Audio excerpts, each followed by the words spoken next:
bum, bum, bum, bum, bum, bum, bum. What's up, everybody? Hey. Hey. Ron and Howard, mute your phones. Hey. I'm muted. Mute yourself on Fireside. Hey, everybody. Welcome to Crossing the Streams. Great to have you back. This is episode 55. It is the last episode of the year. Wow. Can you believe it? Holy. Wow. Finally made it. What a year. It's been a great year. 21. It has been. We've cranked through an entire year. I can't believe it. It's crazy, isn't it? And what's going to happen in 2022? I think I'm not Who's sure. echoing? I don't know. I think Ron, Sal you- will probably lower his volume. Ron's echoing because he didn't mute his phone or turn down his Ron, phone. you didn't mute it. You turned down your volume, but you didn't mute it. You I didn't mute muted mine, Oh, I I think. didn't mute it. Oh, that's what it was. It was me. It was me. It Sal's was me got his all new along. mic. You muttering, stuttering prick. Yeah. This is the whole let people show up type thing. Welcome to Crossing the Streams, the number one show in the world of where we talk about TV shows and movies that you should be watching. So exciting. 55 episodes. So that means when this is over, there'll be 55 hours on YouTube. Search up the Jeff Dwoskin Show on YouTube. We're right there. But we will have 55 hours of recommendations, roughly at least 4 per episode, sometimes 5. So if you do the math, which one I'll let one of you guys do the math. That's a lot. That's a lot. 200 plus shows. 200 plus shows. 220 You're the plus one. shows. That's crazy. 220 plus. Wow. And 50% of them are Christmas movies. That's a fair point. Hey. Man. I So may do one in January too. Why not? No, I'm just kidding. you can well. No, you're just a couple weeks away from Valentine's. Let's do the theme song. I that's feel like we good. shouldn't skip that. Ron, take it over. All right. Here's a story of some lonely fellows who spend way too much time watching the TV. All of them have jobs and friends. Well, not really. Just between you and me. Howard. They made a live show out of their hobby. Every TV watcher's TV watching dream. Jeff, Ron, Sal, and Bob, and there's Howard. They call it Crossing Streams. Sal. And then one day they went live on all the platforms. You could hear the people laugh and shout and scream. Still can't find another word that rhymes with platform. But man, we crossed the streams. Here we go. We cross the streams. We cross the streams. We cross cross the the streams. That's the That's the way. way we do it. Here we cross the streams. Do. It's exciting. Yeah. So exciting. So Bob's not with us. He got a gig last minute, filling in for somebody. But we got the other than that, we got the whole OG crew here. The original. It is. Yeah, OG. I think Bob had to leave because he could no longer afford to pay the weekly rental on his new microphone set. He's like, I'm not showing up. I'm sending. Yeah, they're gonna make fun of me. Yeah, and Sally, I gotta Rent to say, own. Sally, you're looking kind of professional here with the nice haircut. You got a good microphone going. You got earbuds in. This is looking good for you. Well, you know. And then his phone goes off. Pay me the big bucks over here. These are advertisers calling for the show. It's unbelievable. We got so many It's your advertisers. agent. I want to talk to your agent. Let me talk to your agent. Who's this? Heinz Ketchup? Okay, they want to be an advertiser for the Crossing the Streams. Okay, call me Monday. Bye. Sorry. about that. Gorilla pasta for selling. we always have time for a sponsor, Sal. So no problem there. Brought to you by Sal's Tomato Sauce. It's the classiest tomatoes in the world. Hey. Oh man. So what do we got? We got a cool show today. We got Station 11, the holiday calendar, the Alpinist, and Street Gang. How we got to Sesame Street. So that's cool. That's coming up in a few minutes. But what are you guys doing for New Year's Eve? So I was just mentioning to the crew backstage that I'm actually getting on an airplane and flying right into the COVID soup of South Florida to attend the Michigan game tomorrow at the Orange Bowl. Oh, very football nice. playoffs. Yeah. And go blue. Looking forward to That's that. Go great. Blue. I will be watching the game as well, although I will be right here in this exact position, only I'll probably have wings or something really heavily fattening in front of me. But that's where I will be as well. Nice. And as you can see by my shirts, I'll also be watching the game. It'll be the first, admittedly, the first game I watch in the history of my life. But that's my daughter. My daughter went to the bowl, whatever that last bowl was they were in. Yeah. The She Big actually Ten went to championship Indiana. game. Yeah, she actually went there. Yeah. So that was cool. And then, all right, that's good. Yeah, I think we're just gonna go. I love Sally. What are you doing? You have a Oh, show? I got a show. I'm going to be at Captain Joe's in Whitmore Lake, but it's sold out. I'll probably be able to watch the second half because our show's kind of early, and then they're doing like a band and stuff after. So I think we'll be able to sneak away, myself and Bob, and watch the second half. So Nice. go blue. But we have a show, so that's cool. I'll get to do both, hopefully. That is That's cool. great. And while you're at it, don't forget to check out all of our podcasts. Sal is half of the Sal and Bob show.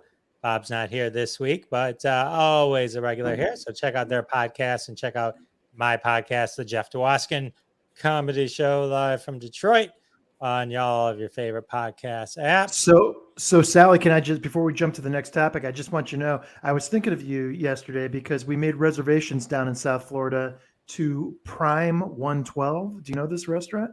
Yeah, I have heard of that. And I haven't been there yet, but I've done a review on it and looked it up, and yeah, it was amazing. Yeah. I honestly looked at the menu and I'm thinking, well, what would Sally eat? If I'm Sally, is that the one off one of the water? It's on the water, It is. obviously. It's on the water. Yeah. That's all right.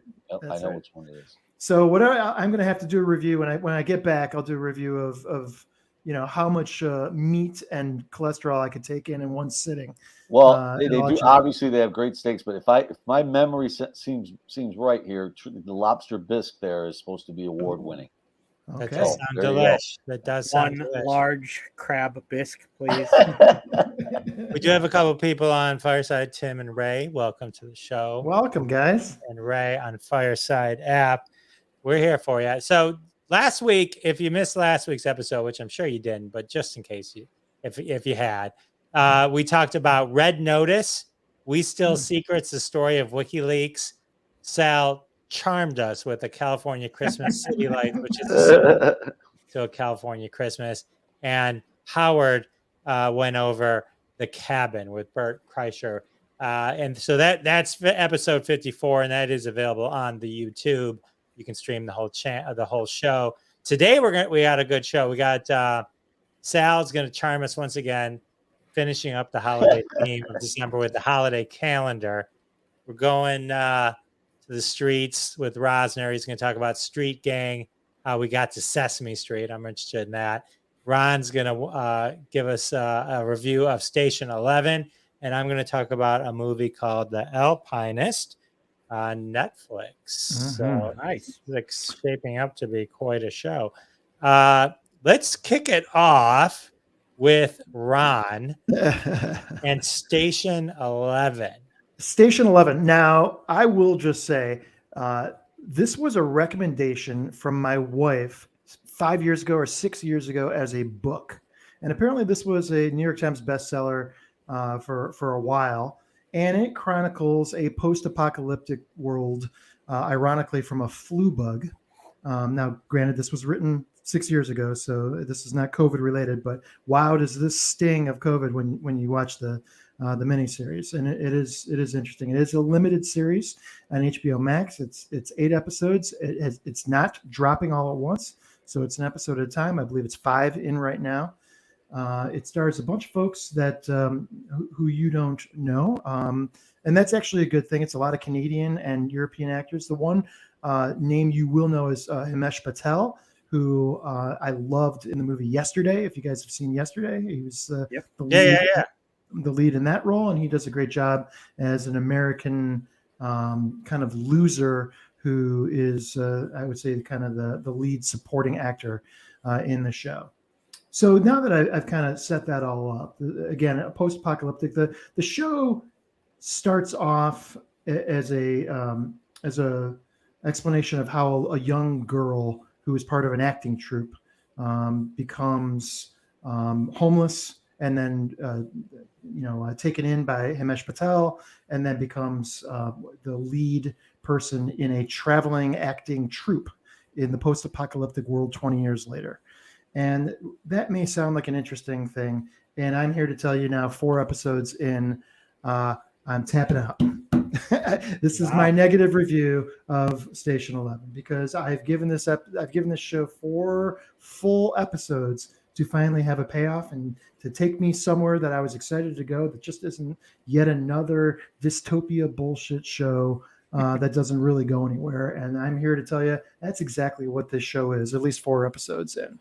So I don't have a lot to recommend about this show. The acting is okay. The production is obviously HBO seems to have put a bunch of money into this. So, but I'm not seeing a lot of it in marketing. It's not in my algorithm. I had to seek it out to find it based on the recommendation from my wife. And it's just, there's just not a lot there. So I'm sure the second half of this season, episodes 5 through 8, which again, I am not going to be watching. I'm sure they're probably going to take you somewhere, and I'm sure there's going to be some kind of conclusion that may have allowed this to have been worth it and made, giving you the payoff you were looking for. But this is yet another example about how shows, they've got to draw you in and pull you along before 4 episodes. You've got to really like it, an episode or 2 at the most, to really start to root for people or to enjoy the theme or to at least get a sense for where it's going. And this isn't doing any of that for me. And so because of that, I am going to tap out of the show. And for that reason, I'm not going to recommend Station 11 and HBO Max. And that, my friends, is the entirety of my review. It's interesting because it's the opposite on Rotten Tomatoes from what Red Notice that Jeff did last week is. It's 97% by critics, but the audience is 66%. Yeah. So, critics loving a weird, artsy, well-shot piece, but audiences tapping out like you. Yeah, it is beautiful. I'll say that, and that does allow you to stick around for a little bit. And I think the themes are interesting, but they don't follow up on any of it, and they don't make it any more compelling. It's just, it's like I said, it's just proof that they've got to draw you in some way and take you on a story that you're interested in rooting for. And there's nobody I'm rooting for in this story. And there it is. Gotcha. That's unfortunate. What other shows have you guys been watching that you tapped out of? I'll add The Morning Show season 2 to this list of shows to avoid. I love season 1, to be clear. Season 2, I thought they're like, oh, I guess it was so popular. We have all these big names. We might as well do a season 2. It was. I bailed. Jerry just brought up a comment. I don't know if you want to throw that up or not, but about HBO throwing away money and canceling their Game of Thrones prequel, which I did hear about. They spent $30 million on that episode just to throw it away, which I have to say on some level I kind of give them credit for, to be able to walk away from a $30 million investment just because you recognize it sucks. I think that's very professional of them. I think I mentioned this to you, and a little trivia for Jerry if he doesn't know it. I think Ron and I, we might have talked about this as the pilot of Game of Thrones that we know and love today is not the original pilot. They also shot that's right pilot and threw it out. And even had different actors and at least actresses. Mother of Dragons was different. I think Mrs. Stark was different. So they will throw stuff out. I mean, yeah. So Jeff, just to answer your question, I ended up tapping out of The Handmaid's Tale after season 2. It just got stupid and it didn't hold my attention any longer. But I'm sure there's probably better examples that you guys probably think of. I tapped out. I mean, I know it's a famous show, but I tapped out of Dexter. I couldn't watch 9 or whatever seasons it did. I think after Lithgow or whatever, I just lost interest. Yeah, it started jumping the shark, didn't it, Sally? What's that? It started jumping the shark. Yeah. I always tell people for Dexter, if you stop at the end of season 4, that's the Lithgow season. Oh, is that what it is? Okay, well, then at the end of that season, it's the perfect show. because the end I of that agree. is a big deal, and then they get lazy towards the end. I remember watching that back to back with the end of Breaking Bad, and thinking how lazy Dexter was getting with everything. It was Yeah, just where Breaking Yeah. Bad, you couldn't wait for the end. Obviously, Yeah. Sopranos and all that kind of stuff. I But just yeah, I got so excited that within the last week or two that previews on HBO for the second season of The Righteous Gemstones, which and then it reminded me that I tapped out of that in the middle of the first season. It's such a good cast, John Goodman, Danny McBride, and what's his name from Pitch Perfect, and other folks that are just incredible, and all the Danny McBride shows on HBO, Eastbound and Down, or Eastbound, yeah, and then what was the other one in the school where he was the prince? the principal. Yeah. Vice principal, is that the name of the show? I think so. He's great, but that show was just terrible. Bored the shit out of me, and now It it's looks like, the previews look like they're trying so hard, and plus with this new season, it was like who's in the succeed John Goodman. I'm like, you Right. already have a show with this plot. Succession. Right. Yeah. All right. Yeah. Well, all right. Well, those are good shows. All right. So the beauty of this is we're trying to save you time too, so you can focus on the other ones to watch. Don't start watching Station 11 when you can watch other good stuff Like the holiday. Yeah. Oh, that's not where I thought you were gonna go. wow, look at that. The holiday calendar. Oh. I'm almost so sad for So joyous, the end. so festive. Yeah. Well, we always talk about this on the show. Since I've started my little Christmas movie watching here at the early December, this is the fourth week. Netflix is starting to figure me out. So this is what they recommended. So I came up, I turned on Netflix the other day, and Jeff said, "What are you watching?" I turned on Netflix. I said, "Okay, whatever Netflix tells me today." And holiday calendar came up. So I think it's a perfect ending since the calendar will be turning here to 2022. I'd like to wish all the Crossing the Streams and Fireside people out there Happy New Year. Go Blue. They're going to take us into the new year with a win. And Ron Lippett's going to catch one of the field goals. That would be game. nice. Except I'm in the upper deck, but possible. Still possible. Wouldn't you also like to see Sal's recommended purchases from Amazon to match up with this Netflix? Like, don't you need Kleenex and eye drops? No, it's bourbon. Drink pairing. Edibles. Okay, anyway, let's not go into that. No, but so anyway, this is my last installment, and this is called Holiday Calendar. It's another Christmas movie. This one, out of all the ones that I've reviewed here, this one is the closest to a Hallmark movie. Those other ones were a little bit better produced, a little better acting. This one is really, really close to a Hallmark. This was actually came out in 2018, Netflix produced. It starts Kat Graham, and she is I love all these movies. I really want to write one of these movies now that I've seen them. I really think I can write them because you just need to do a lot of scenes in coffee shops because there's a lot of scenes in coffee shops with the Christmas stuff. That's easy to do with cups hanging up all over the place. And then they have a lot of scenes in like little downtown areas, like a little Northville or a little Northville is a town that we all know, but that kind of the everyday Main Street town. And you can film a romantic movie. Anyway, all right. So there's a lot of that in this movie, and she is she's a kind of a not so famous photographer. She's a struggling photographer, and beautiful. The whole cast in this thing is beautiful. Everybody could be like models, and all that. We know all about that. So, but it's a very, very diverse cast. Very, very good cast. Very funny. But anyway, she's a struggling photographer, and her grandfather. She's obviously not lucky in love, just like the other ones, and she gets a advent calendar from her grandfather, And for those of you who don't know, that's like a calendar that leads up to the events of Christmas. As I'm telling that to a bunch of Jewish guys here on the show, but anyway, it goes. It's the events of the calendar that leads up to Christmas, and it's, if you saw the poster there, it kind of almost looks like a little dollhouse, and it's got little windows and stuff. And her grandfather gives her this, and every time she takes like a piece out of the Advent calendar, whether like she pulled out these boots, and one of the guy, of course, is a guy that always comes back into town. Every one of these movies, he used to live in the town. He came back, and she meets up. His name is Josh, and that's played by Quincy Brown.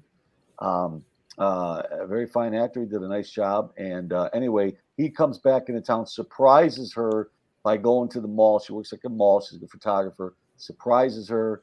Oh my God, I haven't seen you in so long. What are you doing back in town? You know, that kind of thing. Gives him a big hug.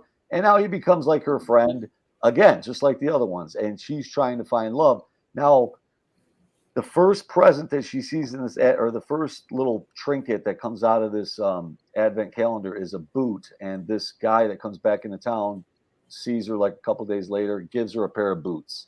So as you can see, everything that goes around this Advent calendar comes back into her life. She pulls like this little Christmas tree out of the Advent little dollhouse calendar thing that you see on the poster there. And all of a sudden, she's on that main street that I was talking about, and this guy turns the corner. It's the most fake scene I've ever seen, but you know, they got to do that. But the tree falls off the car and lands right in front of her car, and you know, she almost hits it, but it was 15-mile-an-hour accident. I mean, 10-mile-an-hour accident.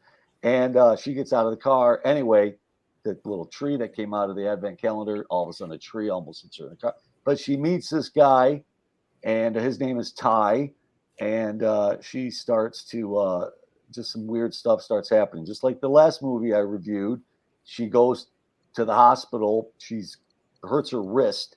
She has to go to the doctors to get it checked out. He's the doctor, the guy that almost hit her in the tree. Unbelievable. 9 million people, million doctors. That's her doctor. And anyway, they start dating, and Josh is kind of a little jealous because he's the guy that just got back into town. He doesn't really want to tell Abby his feelings, so he kind of just bites his lip and, you know, tries to be nice about her dating this Josh and or this Ty, and it just, that's how the movie goes on. She sees for 24 days, there's 24 different items. I mean, they don't show a story behind every item she plucks out of this Advent calendar, but there's strange coincidences every time she pulled like a little nutcracker thing. She goes to see a play, and the girl she is going to see is wearing a nutcracker outfit, you know, that kind of stuff.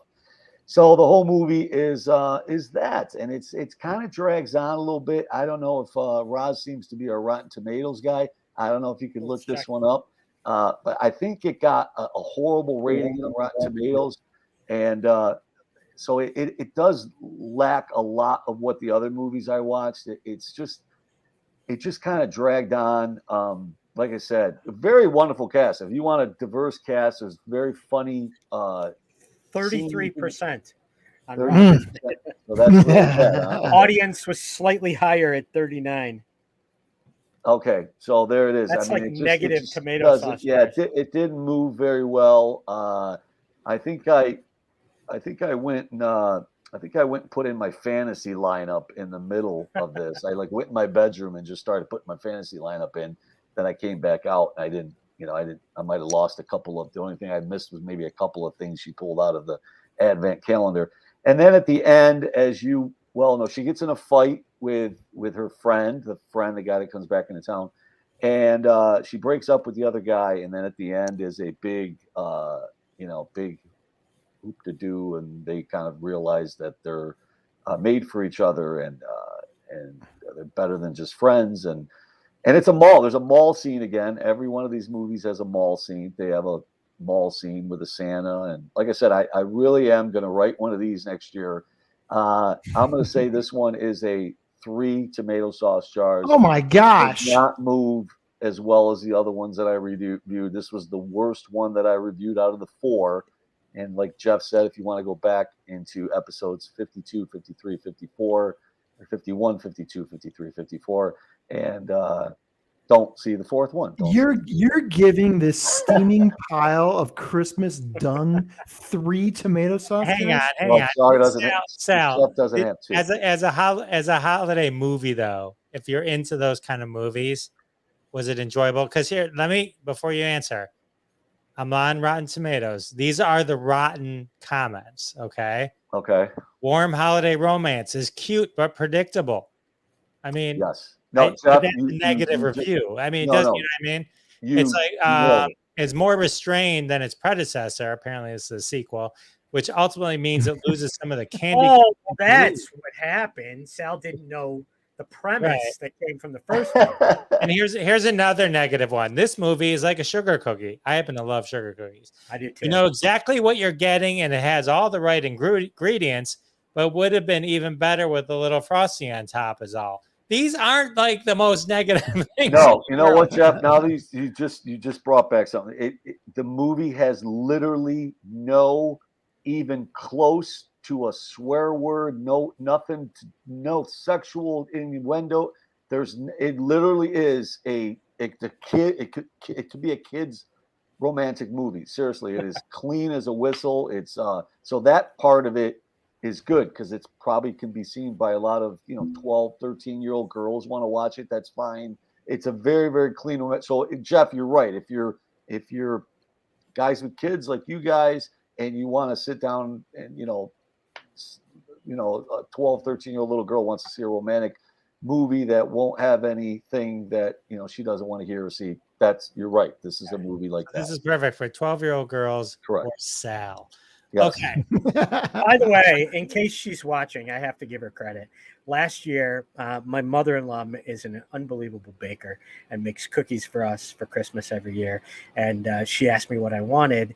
And last year, I challenged her to make my favorite sugar cookie, which is the sugar cookie from Potbelly, which is tremendous. Yeah. She nailed it, and made it again this year. And nailed it. And then this year, I also asked her, because of Ted Lasso, to make shortbread biscuits, cookies.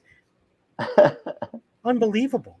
Like, granted, it's probably why I'm a type 2 diabetic now, but that aside, it was a great Christmas with all the. My wife and daughter have been making macarons or whatever, and macarons. Yeah. And where they got this cookbook, and they're obsessed with British Bake Off and all that kind of good stuff. We'll have to have a baking one. All right, so let's talk about the Alpinist. Alpinist.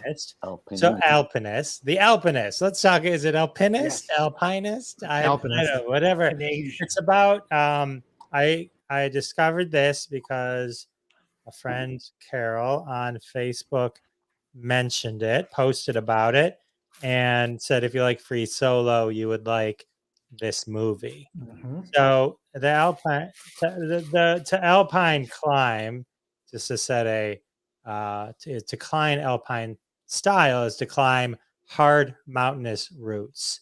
A climber of high mountains, if you will, is an alpinist. Alpinist? Is it alpinist? I think it's alpinist. Alpinist. Let's go with alpinist. So Alpina. Just to give you an idea, so is like you can kind of see the bookshelf behind me. When I was putting records on an upper shelf with a step stool, I got a little uneasy. Okay. So this is the story of Marc-Andre Leclerc, maybe Leclerc. I'm going to call him Marc-Andre. And so bless you. Sorry, guys. So this is the story of him. He's an alpinist and considered one of the greatest in the world. I think the movie, these two people, Peter Mortimer and Nick Rosen, decided to make a film about Marc-Andre. The reason they focused on him was he's this complete unknown alpinist, but yet has climbed some of the largest, most challenging things that make other people scared that have been doing it their entire lives. This guy does it. He goes up Now, keep in mind, these folks don't use ropes. They don't use anything. And they're like, I mean, this is thousands of feet, right? I mean, this is like one slip and you're gone. Now, so if you watched Free Solo and Alex Harnold, I can't remember, right? Arnold, Yeah. anyway, the star of that is he's quoted a lot in this. He has a lot of Marc Andre stories. That Alex, it does Free Solo on rock, which is a dry rock. So they're using like their fingers. He's using his fingertips to like hold on to things and climb. And he climbs without ropes too. And that's an amazing watching him scale El Capitan is a movie you should definitely watch. And that's on Netflix as well. But this one, Marc Andre, what he climbs is giant mountains that are like full of ice and snow. Okay, so he's got the boots, the hooks in them, and then he's got like these hooks. So he'll go, and he'll like hook on to something, and then he'll hook the other arm, and then like an ice axe. Yeah, like a little ice axe. But the whole time, now keep in mind, he's 1,000 feet up at any given time. And I mean, how they shot these, it must have been with drones or whatever, because it's gorgeous when he even allowed them to shoot him. But it's not like this was connected to him. It's not like your kid's pacifier that when it drops, it's a little connected by a binky. And like, and then you pick it back up. It's like, I kept thinking to myself, what happens if he drops this while he's up there? You know what I mean? Yeah. I was like, it was like I said, I'm not good with heights. So the whole thing was a little, anyway. So this guy, Marc Andre, when he was really young, his mom gave him a book on mountain climbing, and it just changed his life. And he looked at these mountains and they called to him, and he was a very quiet kid, kind of an introvert, and his mom encouraged him to follow his passion. He was alive. And when I tell you, when you watch him climb these mountains, the other thing that's different than the Free Solo movie, this particular person, is the Free Solo person, you watch him train up the mountain before he goes without the ropes. Like he trains with ropes, like he practiced routes.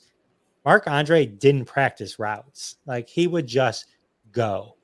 He would just like, that's how good he was. And they would be filming him, and you couldn't even believe that this is a human being climbing these mountains the way he's climbing them. People like this, and I think the Alex and Free Solo is the same way.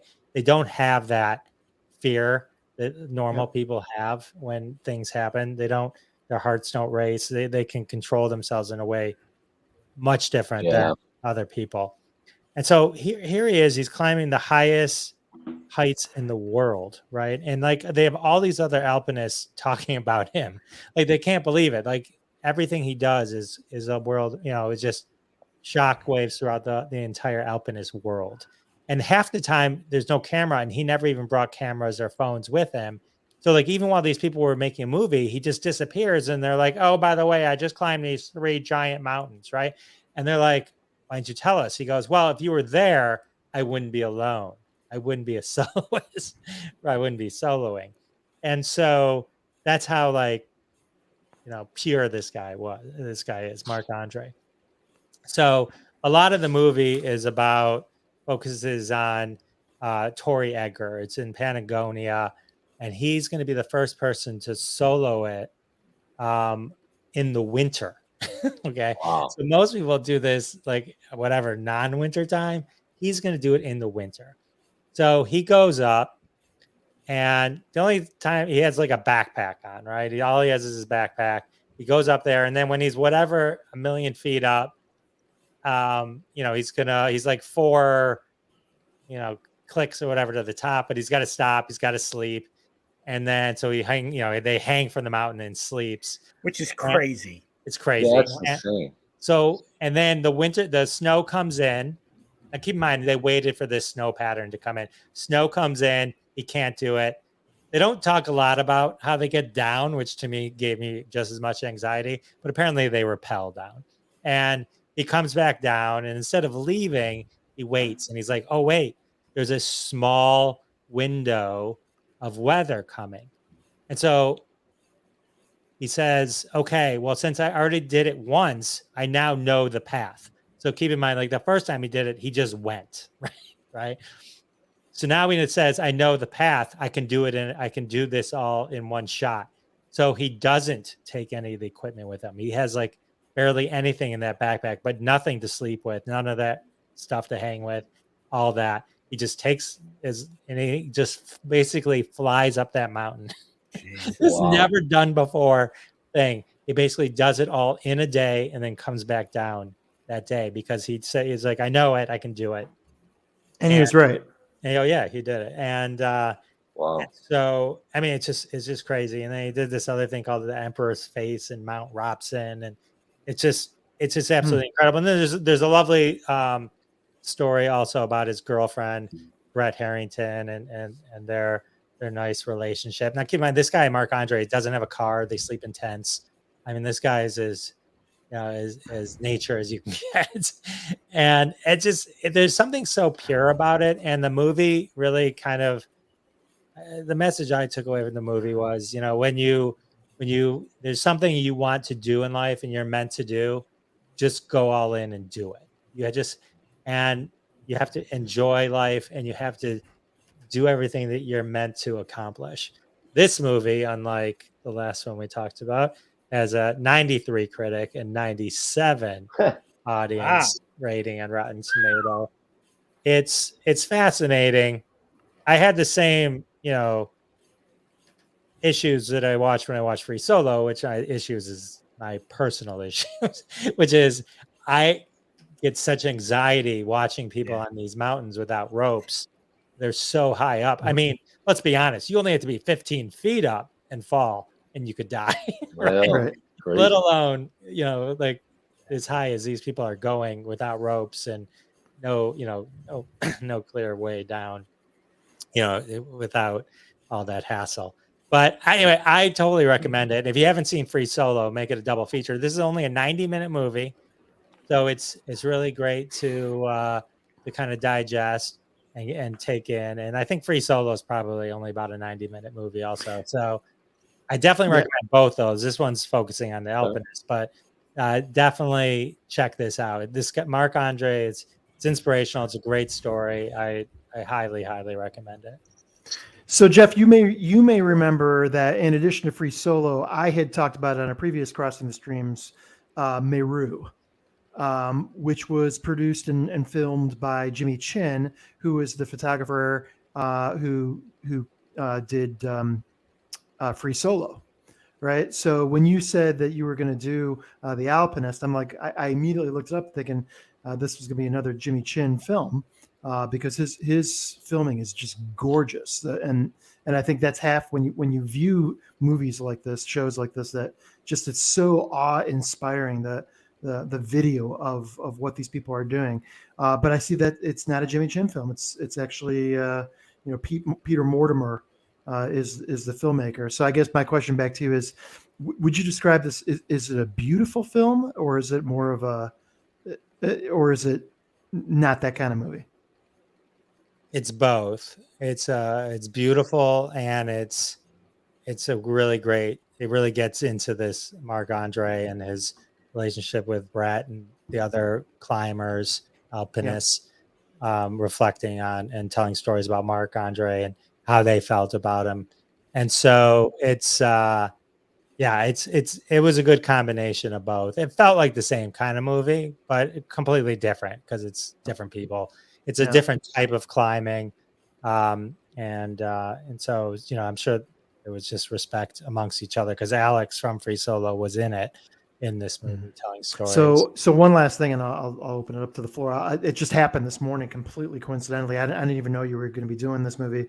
There was an article about the climb to Everest now, and about, again, it's super, there was problems with how busy the climb is, how many people are up there, and there's crowds now and all that. But one of the parts of the article that I read this morning was that Edmund Hillary, who was the first credited person to climb Mount Everest a couple times actually in the 1920s, that he actually passed away on his descent from Everest.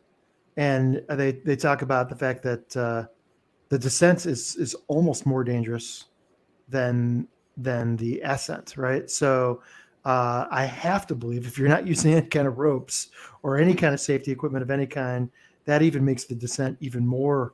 Well, no, problematic. I think when they descend, they rappel. I don't think he free solos down. Got it. I think on Everest, I think they're so much higher though. I think the air is so much different. Yep. That moving from, because you got to like right on Everest, there's base camp and there's multiple base camps, and moving up each one is this whole Yep. different That's true. atmosphere. And by the Yep. time you get to the top and then come back down, but yeah, I would never, as dangerous as Everest is now, and now they're overselling it. Yep. Imagine dying because they wanted to sell more tickets to climb Everest. That's what's happening You're right now. Wow. But the whole mountaineering, alpinist, I think I don't even call it a hobby. It's like a lifestyle. Like it's a booming thing right now. There are more people doing it now than ever in history. So I think we're going to see more people of the same caliber as the person featured in this movie. Yeah, we went to, when we were at Universal, my wife loves the roller coasters. And she was like, are you coming out? I'm like, no. Like the roller coasters the ones that are outside that are big and have upside down and stuff, where I can see the ground off on the horizon, I can't do for that reason. Like as I've gotten older, I'm way more nauseous. So the crazy thing about my wife, who I believe is listening, is she can do all the roller coasters, but she, from a height standpoint, will get anxiety being on an escalator, which is really odd. But whatever. Interesting.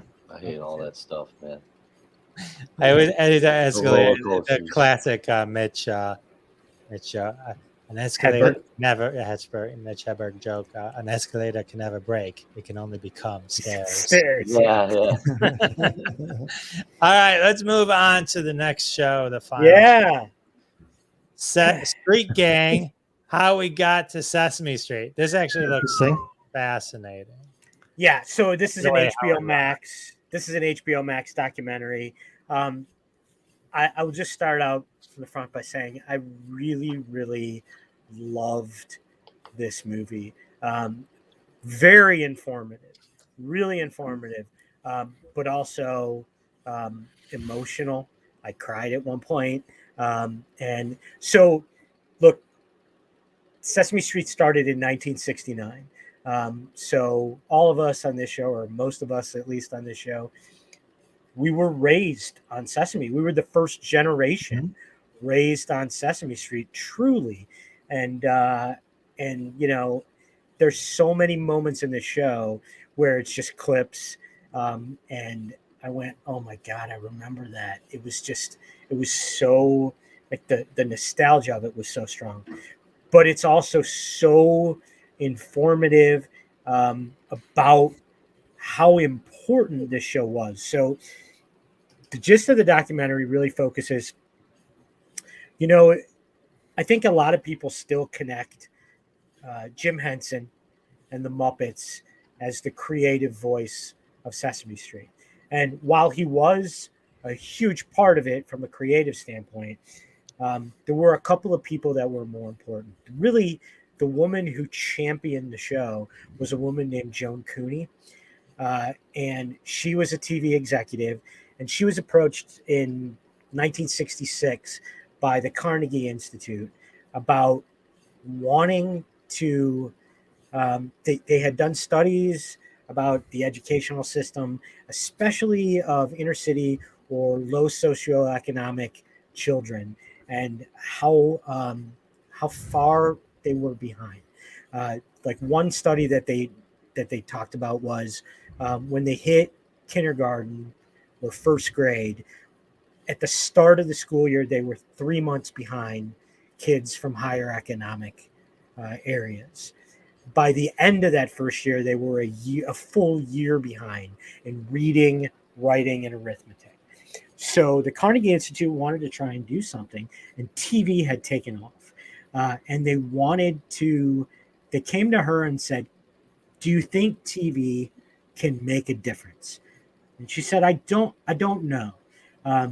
she had approached the guy who became the primary director of the early seasons and executive producer, a guy named John Stone, who was the driving force behind the creative end of it. And they did something that had never been done. They pulled together a mix of TV and comedy writers and educators and sat them down in a room to do focus groups and studies and talk about it. And that became what we now know as the Children's Television Workshop. That's what it was. And the educators, actually, they showed this binder that was about yay thick that they had to explain to the writers, like, we're not trying to teach counting numbers. Like, that's not what it is. We're trying to teach cognitive association or all these actual terms, and then give examples to them of what it would mean to teach a kid that, how you would do it, and then what it would, so that they could create this common language for creating the show. John Stone was cynical because he had only seen up to that point children's television shows that were there to sell something. Like they showed, like Howdy Doody and, Bozo the Clown. Like every segment was like, it's Ovaltine, kids. Tell your mom and dad to get you Ovaltine. They were there to entertain, but they weren't there to teach anything. So that was the challenge of the show. And they didn't know how to do it. And then they worked over time to create that. The other thing was, then they had the ideas for the show. They knew kind of how they wanted to approach it. But they didn't know the setting. And John Stone happened to be watching shows that showed inner city and street activity. And he said that's it. That's what it needs to be. It needs to be gritty and neighborhood and stuff that these kids can relate to. So that's where Sesame Street came from. They show the actual videotape that they used to pitch. And John Stone had known Jim Henson. And Jim Henson had been around forever. So he brought in Jim Henson. He thought the Muppets would be a great way to help get the message across. The first couple episodes that they did to focus groups, they only would do the Muppets episodes, and then they would have all the episodes with the adults talking to the kids and the other things. And they noticed that the kids did not pay attention. They paid absolute attention to the Muppets. But when it was an adult talking to a kid, they tuned out. So they said, okay, well, we have to have the Muppets be part of the activity with the adults at street level. And that's how they made that change. So the show began airing in 1969. Oh, I should also add the other major behind the scenes name who, when we talked about Get Back a couple of weeks ago, I talked about how I was absolutely amazed at the ability for John Lennon or Paul McCartney or George with I Me Mine. After, you watch the TV show, a movie the night before and writes I Me Mine, which becomes a great song, or, Paul's just diddling on his guitar and in 5 minutes has the main chorus to Get Back. The man's name was Joe Raposo, and he's who wrote the bulk of the songs on the show. He talked about writing probably the most iconic song from the show, It Ain't Easy Being Green, with Kermit, and he showed his writing process. It was like minutes that he sat down to write that song, and it's just the genius level ability to be able to do that. But the show began airing in 1969, and it had a huge grant from the Department of Education, and they spent a lot of that promoting this in markets. So people knew it was coming. They talked about how it was something that had never been done before, and it instantaneously blew up to huge proportions. Amazing proportions, to the point that celebrities were talking about it. They were on talk shows. By the end of the first year, they had Sesame Street Live, where they were going around with a touring show.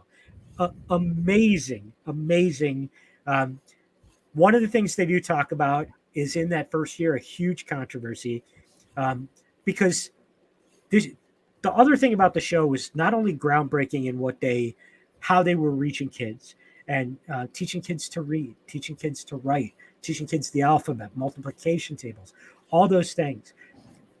But the show was a champion of social consciousness and the social revolution. There was no divination between race, gender. I mean, in 1969, that's crazy. And they did it so naturally. White kids and black kids on street level talking to the Muppets, laughing. And they didn't bring in actors for the kids. They brought just kids in to interact. And there was no concern. And it was so ahead of its time in doing that. Well, the state of Mississippi refused to run it on public education, on public broadcasting, because of the integration in the show. They didn't claim it was because of integration. There's a great interview with the head of like the TV and public broadcasting, and he says, "Well, we just haven't had seen the want from our audience in the state of Mississippi to demand the show. If they demand it, we probably would do it." So privately owned TV stations decided that they would be the only privately owned stations in the country to run the show. And within a small period of time, the demand was so great that they started running it on PBS. So the documentary really focuses, it doesn't get too far into the history of the show. It's not that. It talked more about how they continued to challenge tough subjects, and how the show grew to just the proportions it was. One of the other moments that absolutely brought a tear to my eyes was one of the first really tough decisions they made on the show was when the man who played Mr. Hooper, he passed away. Right. And they originally were just going to say, he went on vacation, he moved to Florida, but they're like, that's just not honest. It's not honest. We can't do that. So really, really difficult. They wrote the episode, and I didn't remember it until I saw the clips, but they did it through the lens of Big Bird. They created the scene where Big Bird had drawn all these pictures of all the humans on the show, Bob and Gordon and Maria and Susan, and they showed Big Bird giving the pictures to all of them, and he wanted to give it to Mr. Hooper, and they had to explain to him that Mr. Hooper's he's dead, and he said, "Well, he'll be coming back." I'm like, "No, he's not. You're gone forever when you die." And it was so, I'm crying thinking about it. It was so honest, and it was so real and endearing to teaching an important lesson to kids that you just didn't get otherwise. And they did it in such an earnest way that it was it's amazing. So they delve into the relationship between Jim Henson and Frank Oz, which is amazing. They showed the two of them filming together, and they were Ernie and Bert. I think I knew that, but I didn't remember that. I knew I knew Jim Henson did Kermit and others, and I knew Frank Oz did Grover and Cookie Monster and others, but I didn't know that was the case, that it was the two of them. And they talked about how it was like a comedy. They were like a comedy team, like Martin and Lewis or something like that. And it's great. So again, it doesn't go, it doesn't even get into like, I freely believe that they have enough footage. I'm sure that there's probably a second documentary where they could go into into the Elmo era, because they don't really touch on any of that stuff. This is all like 60s and 70s era, maybe early 80s that they touch on. But there's so many characters that they just showed clips of that I totally forgot about. They talk about the racial implications of Roosevelt Franklin. I don't know if you remember Roosevelt Franklin. Yeah. Roosevelt Franklin was created by the first Gordon, who, by the way, Holly Robinson Peete the actress was her father, was the original Gordon, and he left the show. He was a little more radical about black politics, and was maybe a little a little too wanted to be a little too aggressive in telling the mention. Like there were several black organizations or black people who complained that Roosevelt Franklin was a little too heavy-handed and maybe too stereotypical, or creating a negative stereotype or feeding into a negative stereotype. So he left the show and was replaced. But I mean, they showed all the, Bob McGrath and the woman that played Maria and Luis, and it's so good. If you were raised on Sesame Street, please go watch this. It's so So I have a couple questions, Howard. First off, did they talk at all about the competition with Mr. Rogers' Neighborhood, or was that brought up at all? They didn't, but they did talk about Mr. Rob. They did talk about. They mentioned there was a comment briefly where other shows focused on fantasy, and they showed Fantasyland with Mr. Rogers. And, Got it. They said this show was real. These were real kids that were interacting with the adults. It was great. Go ahead. Yeah. Go ahead. Well, the other question is, did they talk at all about how Ernie and Bert, the names coming from the movie It's a Wonderful Life? I've always wanted to know if that was confirmed, because Ernie and Bert were the cop and the taxi driver from It's a Wonderful Life, and I just was curious if that had ever been confirmed in the documentary. I don't think they mentioned that. I don't remember that, but I don't think they mentioned it. Okay, maybe not. So maybe it was really funny. They did show a bunch of, because it was a filmed show. It wasn't live, so there's some really funny clips of bloopers with the Muppets that are really funny.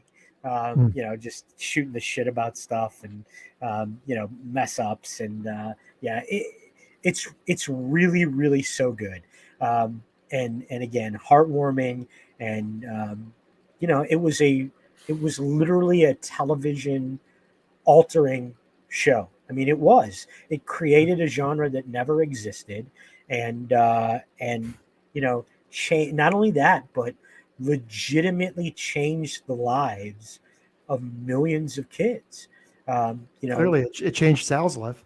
Yeah, it changed our lives. So a couple of things, and it's a different documentary, but I watched one on Carol Big Bird. Carol Spinning. Yeah. Carol Spinning. And when the Challenger exploded, and there was a teacher on board, Christine McAuliffe, the original idea was to have him on the Challenger as Big Bird, but they couldn't get the costume to work with, safety equipment and stuff. So that didn't happen. Can you imagine if that had happened? Oh my Big God. Bird dies in space. I don't think we'd ever have recovered from that. But here's an interesting thing about Sesame Street also is, and this is from an article in 2008, when they came out on DVD, the early episodes of Sesame Street, which you're talking about, the 69 early 70s episodes. This is the warning that was on it. Volume 1 and Volume 2 of Sesame Street. Sesame Street episodes are intended for grown-ups and may not suit the needs of today's preschool child. Yeah. And life has changed in terms of the old Sesame Streets are no longer suitable for children viewing. Interesting. Yeah. And, they showed some scenes that they had a recurring, again, I didn't remember this until I saw it, and I'm like, holy shit, now I totally remember it. They had a thing that was hosted by Cookie Monster called Monster Piece Theater. The show was an absolutely dead-on copy of Masterpiece Theater. And it was, the kid wouldn't know that. That was designed for adults. And it was such a brilliant creation. And there were just other little things that I discovered in there, like you remember the counting pinball machine? 1, 2, 3, 4, 5, 6, 7, 8, 9, 10, 11, 12. That was the Pointer Sisters that did that. Oh my gosh. So, but they showed Sesame Street had all the best stuff. Oh my God, there were so many good There's a clip at the end of the documentary to again showing how real it was. That's Paul Simon and a guitar doing Me and Julio down by the schoolyard, and just one kid sitting on the stairs who's like clapping and singing her own lyric along with him. And it's just, again, it's just pure. It's just so pure that it's just brilliant. So yeah, please, if you were in that era that we were grew up at all on Sesame Street, go watch this documentary. There's no way not to come out of it feeling more knowledge about the show, as well as just purely happy from having seen it. That's Excellent awesome. review. Excellent review. So that was Sesame Street or Street Gang, How We Got to Yeah. Sesame Street. Highly recommended by Mr. Rosner. And as we're at the, I can't believe it, we're at the end of another show. Where does the time go? This is a big episode. Not only Street Gang, but Alpinist, Station 11. That was more of a warning to not watch That hunk of crap. And the holiday calendar, which I believe it's recommended if you've hit up every other holiday movie and you're like, I need just one more. Yeah. So Make those holidays last forever. Those are the shows for this episode, and wow, that's a way to end 2022 strong. We even got a few extra people on Fireside, which is exciting. Tanner, Michelle, and Tim. How are you? Wow, so exciting! And Sal, who we lost on the live feed, but the other live feed, but here we are. So that was cool. All right, last chance. Anyone on Fireside, you can jump on. No. All right. Well, that was good. You can, if you missed any of this episode, it's going to be on YouTube in about 10 minutes. It'll be on Fireside later as well. And we have 54 other episodes all available on YouTube and some of them on Fireside as well. I guess it's time to say goodnight. Say goodnight, Howard. Good night, Howard. Say goodnight, Ryan. Good night, boys. Good night, boys and girls out there. Happy Go New Blue. Year. Happy Go New Year Blue. to everybody. Happy New Year, everyone. So, all right. Thank you, guys, and we'll see you next year. And that has been another episode of Crossing the Streams. Join us every Wednesday at 9:30 p.m. Eastern Time, live on Facebook and YouTube. Follow the Jeff Dwoskin Show on YouTube to be alerted every time we go live with your hosts, Jeff Dwoskin, Ron Lippett, Howard Rosner, Bob Phillips, Sal D'Amelio. We're all in the socials. Follow us. Listen to our podcasts live from Detroit, the Jeff Dwoskin Show, the Sal and Bob Show. Check them all out, and we'll see you next week and every week when we cross more streams right here. See you then.